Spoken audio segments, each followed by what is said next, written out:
Nah, teman-teman, tema kali ini adalah dua hal yang paling cepat ya untuk merusak murai batu. Jadi hati-hati ya. Ini seperti mesin penghancur. Nah, jadi harus hati-hati benar-benar murai batu teman-teman ya.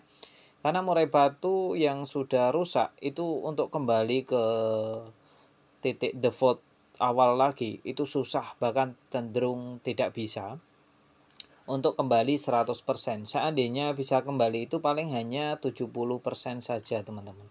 Itu pun sudah faktor keberuntungannya itu sudah besar sekali untuk murai batu yang sudah rusak tadi. Rusak itu juga bervariatif, ada rusak ringan, sedang, berat, dan ada yang rusak fatal juga. Nah, itu tergantung dari titik mana untuk murai batu teman-teman itu di kerusakannya.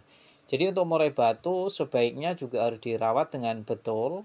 Yang paling dominan merusak murai batu itu sebenarnya bukan dari faktor eksternal, tapi dari internal diri kita sebagai perawat itu yang kurang mengenal karakter, kalau tidak kita yang terlalu ambisi dalam burung murai batu. Ya, ini ada dua hal itu. Yang pertama dipancing-pancing dan yang kedua adalah melombakan ya, terlalu ambisi, yakni burung kondisi tapi kita sudah paksa lomba. Nah, itu dua hal yang harus dicatat. Nah, untuk detailnya, satu, dipancing-pancing. Nah, ini dipancing-pancingnya itu seperti apa ya? Apakah seperti mancing ikan gitu atau gimana? Ya, tentu tidak. Murai batu dipancing-pancing saat di rumah, yakni didengarkan suara MP3 dengan suara burung murai batu lain yang tarung. Jadi murai batu kita di rumah, jadi dia akan ikut-ikutan mengeluarkan materi, neken dengan emosi ya. Bunyinya bunyi neken dan emosi. Ini sangat berbahaya sekali untuk murai batu kita. Jadi perlu dicatat ya. Biasanya ini dilakukan oleh mereka yang baru memulai untuk melihara murai batu dan biasanya juga mengindahkan. Ah, apaan ah, masa murai batu bunyi nggak boleh, bukannya bunyi semakin bagus. Itu kata hati mereka ya kalau mendengar konten-konten tentang edukasi sharing seperti ini. Karena konsep saya seperti ini, teman-teman. Lebih baik murai batu teman-teman dijaga baik-baik, jangan sampai menyesal, intinya itu ya.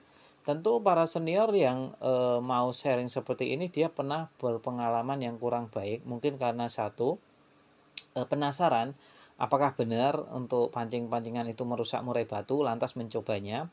Itu satu. Yang kedua, karena memang tidak tahu sebelumnya, karena kurangnya edukasi, kurangnya sharing ya dari teman-teman, dia terlalu sedikit dalam menerima informasi, itu juga bisa jadi salah satu sebab. Terkadang ada yang mengindahkan, sudah kita kasih tahu seperti ini tapi dia ngeyel karena dia seneng kalau burungnya itu bunyinya di rumah itu sering gacor bunyi. Kalau murai batu untuk rumahan hanya dinikmati suaranya sambil ngopi itu bagus, nggak masalah. Yang jadi masalah ini adalah murai batu kita kalau kita lombakan ya. Kalau kita lombakan itu sangat-sangat bermasalah sekali. Bahkan kebanyakan bos-bos besar ya, senior-senior kalau untuk murai batu itu satu rumah satu burung itu kinerjanya akan jauh lebih bagus daripada satu rumah banyak burung murai batu. Nah, ini perlu dicatat juga, apalagi dipancing-pancing. Wah, sangat merugikan sekali, dampaknya sangat signifikan, mulai dari nanti kok murai batunya tidak kerja maksimal ya, murai batunya kok kerjanya tidak dari awal tidak tuntas sampai akhir, kok kerjanya putus-putus ya. Ini terkadang ya teman-teman, tidak hanya di soal settingannya nggak ketemu nih, murai batu saya dari awal sampai akhir kok nggak tuntas ya, kok banyak jeda ya, tapi kita lupa di rumah kita pancing-pancing murai batunya. Ini kan bisa berdampak kurang bagus untuk burung murai batu kita. Itu tentang pancing-pancing. Nanti apa dampak negatifnya? Burungnya ngetem ya kan, burungnya plonga-plongo ya kan, tinggal tinggal pasang badan saja, ngadep kanan ngadep kiri ya. Ini kan termasuk kerugian ya. Kita sudah meluangkan waktu untuk rawatan harian, belum biayanya, belum extra foodingnya, tenaga ya, pikiran. Wah, itu apalagi waktu yang tidak akan pernah kembali ya. Terkadang kita malah mementingkan burung daripada anak. Nah, itu yang salah kaprah.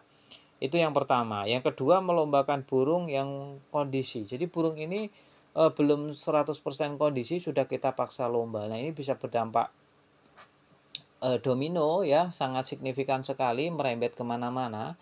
Jadi untuk teman-teman perlu dipahami, pastikan burungnya dalam keadaan on fire. Pastikan burung murai batunya dalam keadaan top perform ya. Salah satu ciri untuk kita menandakan bahwa burung murai batu kita belum siap untuk dilombakan, belum siap dikonteskan, kotorannya itu bau menyengat. Nah, kotorannya sudah encer, berkapur, dan bau menyengat. Nah, ini jangan dilombakan terlebih dahulu, atau nanti akan berdampak buruk pada hal-hal lainnya. Nah, ini perlu dicatat dan dipahami oleh teman-teman semuanya bahwa murai batu yang belum siap, ya jangan terlalu ambisi lah kita untuk melombakannya, ya kan? Apalagi itu burung bagus dan burung satu-satunya. Saya sering bilang kenapa burung murai batu yang bagus malah cepat rusak. Ya salah satunya karena kita tidak bisa menjaga ego dan ambisi kita. Kita selalu berpikiran bahwa mumpung burungnya bagus kita lombakan terus-terus. Wah, ini akan merusak murai batu kita ya ke depannya. Jadi murai batu kita malah yang tadinya untuk jangka panjang ya, karena kita terlalu ego dan ambisi dalam melombakan burung murai batu, pengennya menang terus ya, dan kebetulan kemarin-kemarin juga memang menang terus.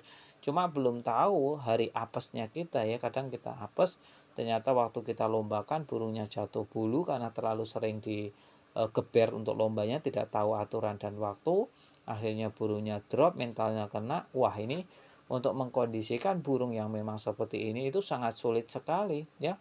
Sangat-sangat sulit sekali untuk mengkondisikan burung yang tadi yang udah terkena mental. Bahkan cenderung burung yang sudah terkena seperti itu malah tidak dilombakan lagi, dan itu tandanya adalah berhenti dan tamat ya.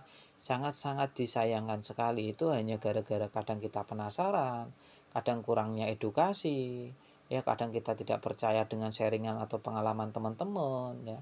Itu yang karena ego dan ambisi tadi. Kalau ego kita kuat ya kita akan menentang kebaikan yang menurut kita benar-benar ya, meskipun itu salah ya, kalau menurut kita benar-benar. Nah, itu biasanya orang yang egonya tinggi, tidak mau mendengarkan masukan dari orang lain.